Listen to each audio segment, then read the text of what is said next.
Today I'm here with Pavan Pudipeddi of PowerSquare and we're talking about wireless charging, the future of charging. So Pavan, before we get to all of that, I just want to know, how did you get involved in this space? Thank you for having me here, Tarutr. I'm glad to be here and good to be sharing my thoughts and views about wireless power and our journey, so we can potentially inspire some other people to get into this space and the entrepreneurship as well. Most of my career have been with a company called Texas Instruments. And most of that career has been in the US and working in the power and battery management domain. So wait, Texas Instruments are the guys who make all those calculators, right? That's one of the things. Yeah. In fact, I ran into somebody who wanted me to repair the calculator. Oof. So we don't really do that as engineers at Texas Instruments. But anyways, back in 2008 is when this entire wireless power thing started coming together. And at TI, we wanted wireless power. We envisaged that wireless power is one of the spaces that we wanted to invest in, because I come from the battery management and battery charge management business unit. So we felt that solar, energy harvesting, and wireless power, these are the technologies that we wanted to invest in. This was 10 years ago? This was about 10 years ago. Okay. And in fact, TI was one of the reasons why we have wireless power today, because if a semiconductor company doesn't invest into these spaces, you're not going to have miniaturized electronics. If you don't have miniaturized electronics, there's not going to be an integration into a phone, right? Mm-hmm. So, I mean, those are the bets that semiconductor companies make way back, so we can enjoy the technologies that we do today. Right? So that's how we got started with wireless power, and I was one of the members through TI, pulling the consortium together. There's a bunch of other companies. Philips was in part of it, Nokia was part of it, a couple other technology companies were part of it as well. And that's how the consortium started forming, and the stuff around wireless power started coming together. Oh, so this is all the big guys who've come together for years and said we want to build a standardized system. Yes, absolutely. In fact, it started way back when a company, it's actually owned by Amway. You heard of Amway, right? So they have an engineering, very, very capable engineering unit. They had some IP inside with them at the time to light up a bulb inside a water filtration system. So they used that technology, and then that they realized that this has potential in the mobile phone industry as well, right? That's an incredible thought to think about. I mean, it all started with Amway putting a light in a water filter. And you wouldn't think what the Amway we know is totally different from We've been associated with them. We're still friends with a lot of the people there, and they're a great company from an engineering standpoint. Right? So that's where it started. That was a baseline spec, and then Philips came in. Philips came in with their knowledge of the system level knowledge, but also more from a methodical approach of running a consortium, because that's what it's going to take. Is a very disciplined approach. Yeah, it needs industry-wide approach. Yeah, absolutely. So they have some experience obviously from Blu-ray and other DVD and other consortia that they're able to bring in Bluetooth and different experiences coming together. TI played a big part because TI was trying to miniaturize the electronics and make it more practical. And what helped TI and the rest of the community is Nokia was also part of it. Nokia and Samsung and LG, and they were looking at it from the standpoint that how do I make this commercially viable to be integrated into a phone, right? Because if it's not miniaturized, if it's not small enough, if it's not meeting the safety and other specifications that I can design a phone with, then I would be not able to. Exactly, you need something that works with all phones. Yes, absolutely. So that's how it started about 10 years ago. Now it's a fairly mature consortium and standard. So when I decided, when the entrepreneurial bug bit me, wireless power was one thing. We looked at, said, we have experience in this space, we can build some IP in this space. So I moved back to India in about 2010. I was still with TI till 2013, and in 2013 joined PowerSquare and started building. So PowerSquare was built purely going, this is my idea, I want to go after wireless charging. Well, I have a passion to build consumer-facing stuff. So I get excited when consumers touch and feel my product and give me feedback, whether they throw stones or exchange kudos. Either way, it's good. I love it. That's what motivates me. That's what excites me to see our product out on the shelves, right? So wireless power was a good place to start because we had IP, then we have experience. It's also very new into the space, and we could build some cool technologies with it. And we truly believe that over the course of next few years, it's going to completely change the way we interact with devices. And like anything else, technology is just the means. It's what you do with technology, what innovation you build on top of technology is how it's going to differentiate what we do in the future. So so before we get to how the world is going to change with wireless charging, you've got some toys for us. Yes. So can you show us what exactly He's got a table full of this little out of shot. But so let's start with, I think this is your low-end model or the lowest end model. Yes, correct. So this is a typical wireless charger. Most of you would have seen something like this. It's just a circular disc, and in general you put a phone on top of it and it starts charging. It's very simple, very straightforward. You cannot beat the cost of this, and you'll get these anywhere from $10 to more than $100, depending on what material they're made with, what kind of look, feel they provide, right? Now that's the entry point, and we're all going to be starting to use this soon.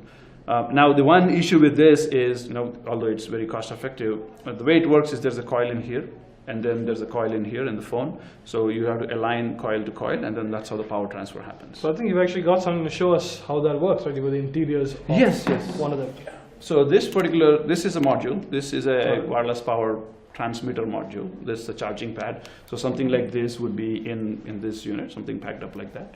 And there's a coil hidden inside the phone. Then you would align these two, and that's how the power transfer happens. I love how simple that is, at least how you make it sound. So you've got the small guys, you've got the small circular pads, the iPhone X, whoever else has got. But what have you got? What makes your company different from everyone else? Perfect, good question, and thanks for the question as well. So when we looked at this space, pretty much everybody, and thanks to the Chinese ecosystem, it's going to proliferate the market with these single device wireless chargers, right? So when we looked at this, there are two problems that we really wanted to solve. One is the ability to give a larger area where you can charge, so you don't have to specifically position it in one particular space, right? So you have a much larger space. Two is, how do I charge multiple devices? Now we're going to start having a couple different phones, or a family has multiple phones, obviously, and eventually this is meant to become a lifestyle object, right? So we wanted to build technology that can solve these two problems, and that's where we came up with our product. This is the world's first position-free multi-device charger, and what this does is basically you have a pad, and on the pad you're able to basically place the phone anywhere on the pad. And at the same time, you're able to charge multiple devices at a time. So this is the only one in the world that does that, and we will be able to innovate and take it all the way to production. I think that's actually a good point, because you hear a lot of complaints from iPhone users about how you've got to put the phone specifically in one particular position, and the moment it moves, it stops charging. So if you get a call and it vibrates, it stops charging. Yes. So to have a device that works, you can move your phone around, put two phones on it, and it still charges is phenomenal. Yes, and we see that's sort of the tip of the spear of our portfolio, so we're able to penetrate some of the markets, some of the customers that we want to penetrate, and then we're going to have the rest of the portfolio as well. Obviously, that starts making sense. One of the cool use cases that we see is with this multiple device charger pad is, imagine you have a phone, and we all have a power bank. The reason we don't use a power bank is because we have to charge it. Charging is the biggest nightmare. It's not your kid's education or your daughter's marriage. It's charging your phone. That's the biggest nightmare everybody has, right? So now we have a power bank here that not only charges wirelessly, but it also charges other devices wirelessly. So now, so you've got a power bank that doesn't need to be connected. Correct. To, oh, okay. Correct. Now you can charge this power bank along with the phone on our pad. Okay. And then when you're on the go, you're able to charge this. To be clear, you get the pad, then you get the power bank, and then you put the... Wow, okay. And you can do this, and then when you're on the move, you can do this, and then these two are able to charge, right? The power bank is able to charge this one, right? So it's a very good use case, we believe, for people that are on the move, and a good, particularly a good use case for the multi-device charger. So another question a lot of people might have is wireless charging fast? When you think about Wi-Fi, you put an Ethernet cable, that's a lot faster. So wouldn't wired charging be faster? Sure. I generally use an analogy that I want to use it here. So give me a handshake. Give me a hard handshake. So you give me a hard handshake, but I'm not, right? So you're not feeling the same love, right? So now that's how the technology also works, right? Now fundamentally, wireless power technology has no limitation. Oh, so I'm the charger here. You're the charger. I'm the phone, right? Okay. So you've given me as much power you can, but I'm not ready to take it. I'm not designed enough, or I'm not configured enough to take the power. To take it. I don't have. So traditionally, the phones have a charger IC that has the brains that charges the phone, charges the battery inside the phone. They are built using low voltage electronics, right? So it takes a couple generations for them to optimize the electronics and the power management inside the phone to be able to take higher power. So the limitation is not on the technology, it's on the overall system implementation. Okay. So if you look at even these two particular pads, this is something that works up to 9 watts. This something works up to 15 watts. So what does that mean? It means this charges faster? this technically should charge faster, right? Okay. Now, just because I gave you a 15-watt pad doesn't mean your phone will charge faster. That's the biggest myth on this planet, right? Okay. I call this a fast charger. That doesn't mean your phone will charge fast. So it's kind of like a bottleneck. You can throw as much energy at it, but unless you have the right component, Correct. it kind of gets stuck. Correct. It's like your 4K TV, which you'll never really enjoy, right? It's only in the store. So that's piece, right? So the biggest challenge is the thermal management that is done inside the phone. That's where anytime you have a battery, it's a significant risk. I mean, also we've seen from the recent issues with the Samsung as well. Yeah, right? yeah. So that's why they're very careful. And as technology matures, now the phones are already able to handle 10 watts and 7.5 watts. Right? So as it matures, we will see 15 watts as well coming into the phone. Now 15 watt also has an amazing application for tablets. Oh, Right? so it Obviously, charges, okay. Exactly. Obviously, this technology will migrate into the tablets now that wireless power is starting to become more popular. Right? Okay, so there's something we were talking about earlier, now that you mentioned tablets, right? So we're talking about how if you put this under a metal surface, it might mess with it, because it's an electromagnetic charging capability. Correct. So if you put it under metal, it might mess with it a little bit. Right. So say we're moving on to tablets, we're moving on to laptops. All these have metallic components. So how do you get over that barrier? So the good thing about this technology is the energy is isolated. Okay. Right? So you can have a big metal surface, but you can potentially have an area that doesn't have the metal. Okay. Right? So if you take a tablet can have a metal back, but then you can put a sleeve on tablet that takes care of the technology from the receiving electronics. So you just got to have a gap between the metal. So it doesn't matter if there's metal in the way. Yes. So for example, this particular component is called a coil, and it's what is called behind it is its shielding. Right? So now if you take this whole system, put on a metal pad, that's not going to really bother the system, because the energy is going the other direction. It's going up. All right. Right. So now, okay, so we've gone through all this, and the question that I've been dying to ask you, if you've got a wireless charger, that's great, you can put your phone on it, it looks cool, everything, but you still got to stick the charger into the wall, right? So isn't it the same thing as carrying a charger everywhere? In the near term, maybe yes, you may feel like that, right? Once you started using it, in the sense that imagine, this is a typical problem everybody has, right? Every night when you go when you go to sleep, the lights are off, and you're trying to find the cable and trying to plug it in. Right? So it's still a cable, you can plug it in, it takes a couple seconds, but every day you live that couple seconds, you say, well, is there a better way to do this, right?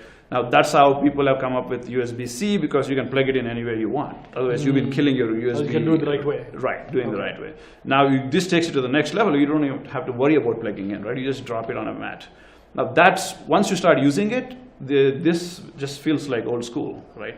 And that's how all the user studies have shown as well. Once people have started using this, they love it so much, the convenience of it. And the bigger vision for anybody in this technology space and the business of wireless power is that you make cables basically unnecessary. Right? Okay. So that's our sort of a tagline of retire the wire as well. So if it's everywhere you go, our vision is to be present in every facet of a consumer's life. So with home, office, car, things that move, things that don't move. So that if you are ubiquitous, then you don't have to worry about plugging in at all. Okay, so you're talking about how it's going to change the world so fundamentally that yes, you could use a wire, but why would you? Right. Now the most revolutionary thing I always try to talk about is, when I come here and ask you, I want to charge my phone, the first question is, what kind of charger? The Android charger or the Apple charger, which is actually not even the right question, but that's okay. You get different kinds of Apple chargers, different kinds of Android chargers. Exactly, right? Now imagine with wireless power, that those words are gone from your vocabulary forever. So just like, because it's wireless, you don't have to stick it in. You just drop it down, no matter what phone you have. And all these work with the same standard. That's the beauty of this, right? So if either you have an Apple phone or an Android phone or whatever phone, LG, Samsung, once this technology is adopted, they all work from the same surface. Okay. Right? So now we've talked a lot about the customer-facing products, which are interesting, and these are the kind of things that get people, energized. You look at a video with a wireless charger. But I think the thing that's really going to change wireless charging is your business-focused products. So can you tell us a little about where you're going there? Sure. As I mentioned before, we want to be present in every facet of consumers' life. So B2C, we've talked about, we've shown you the products, the portfolio. The other places where we believe are going to be as critical are going to be B2B, where this is cafes and lounges, and also potentially offices, right? Okay. Imagine, every desk you can see here around us can potentially have a charging surface. Our devices are sitting here, phones are sitting here in a meeting room table, conference room table. They can all potentially be turned into surfaces, right? So basically, you sell your little battery packs to I don't know, some cafe. They put it in their table, pre-made.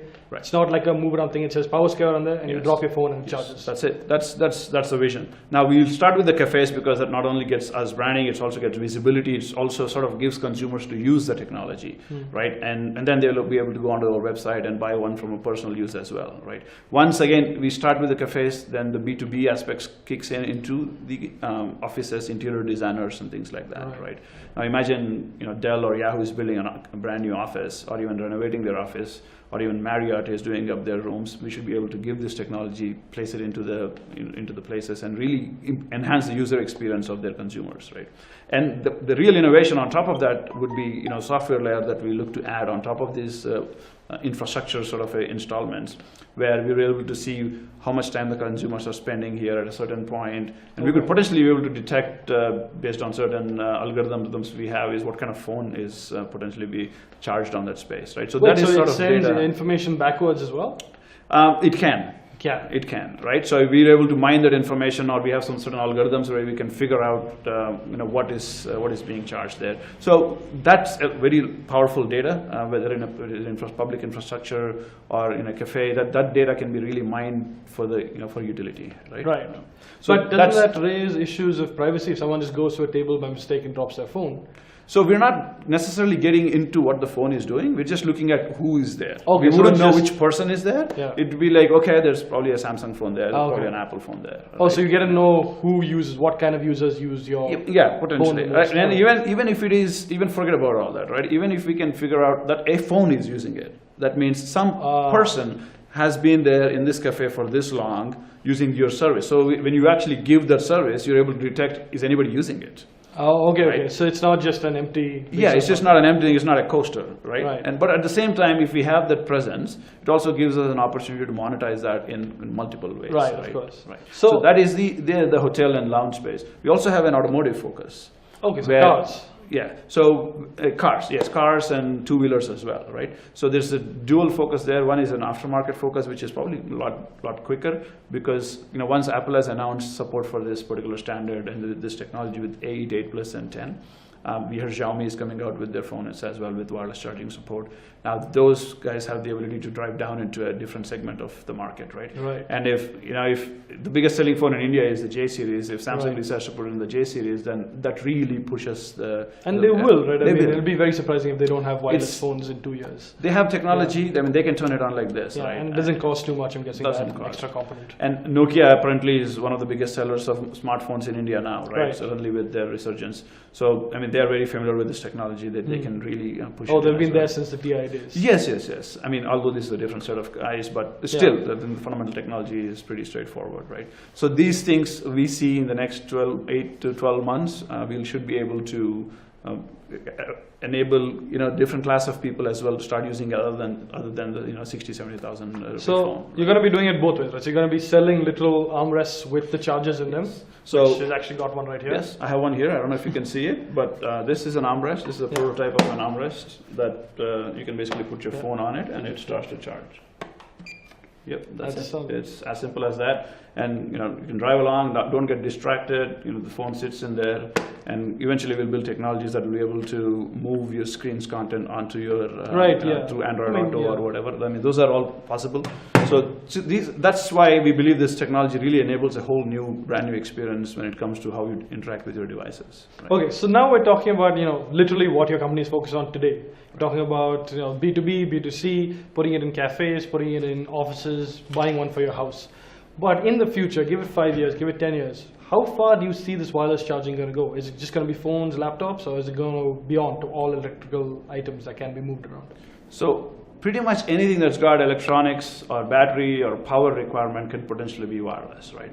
The biggest, the advantage of wireless is you can completely build sealed products. Okay. Right. So even if starting with phones, they're making waterproof. Apple has gotten rid of the headphone jack. Now the last thing is to cut the cord. right? So if they can charge wirelessly and if you can charge everywhere, you don't even need a power port, right? So to say in a lot of your devices, right? Now you extend that beyond tablets, beyond consumer devices. You can think about IoT devices that are sitting in remote locations that have batteries that last for maybe a year. Now if you're able to figure out how to send power to those devices, that batteries can potentially last 2-3 years. That saves significant cost in maintenance and overall in general a lot more greener as well. So it saves a lot of energy in yes. transmitting energy from one place to another place. Yes. And the bigger vision is, hopefully someday we'll get to see it, is we just spent half an hour at traffic signals all over Bangalore, right? Imagine if while you're sitting there, you're able to charge your electric vehicle. So that's a vision. I'm sure a lot of people have that, and we share that vision too. And someday, hopefully, we'll be able to. So that's an incredible thought. I mean, if you're sitting in traffic for 30 minutes. And they've got these pads. I mean, however they decide to charge electric cars in the future, if they manage to figure it out, you can charge your car just sitting there. Yes, absolutely, right? So they've already started showing these various experiments of charging. BMW has recently released a video that they're able to charge their car through the wireless link. We focus on obviously commercializing these technologies, and as the time is right, we'll try to bring in those as well. And not only cars, another good example is actually two-wheelers. Right, so imagine, India is one of the biggest markets. We think we sold about 17 million two-wheelers in 2017. That's significant. It's a lot, Now, all those will start going towards towards electric, I think, in the near future. We've got a whole mandate of 2030 for all electric. Absolutely, and hopefully that comes true for all of us. And when that happens, and I think building an infrastructure of where you can just park your bike and just go and continue to sit there and charge, no worrying of this plugging it in. Right. The one big thing about plugging it in is people may tend to forget to unplug. They'll start driving and then they wouldn't know it was plugged in, right? I mean, that is going to happen. There's going to be so many YouTube videos of that. It's definitely going to happen. That's a good case for wireless power. No, but it's funny, right? That's not happened yet, and we already have a solution for it.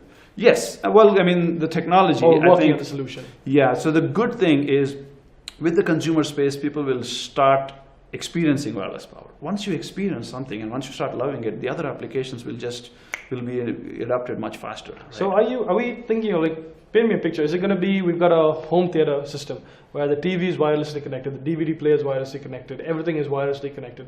There's no wires at all. Well, so you're already beginning to see it, right? Yeah. So there is no DVD player anymore. It's already DVD Netflix and Amazon Prime, and so that part is already your media is already wireless. Yeah. Right now, as far as speakers go, they're already become wireless. Right. So you already have speakers that don't need any wires, right?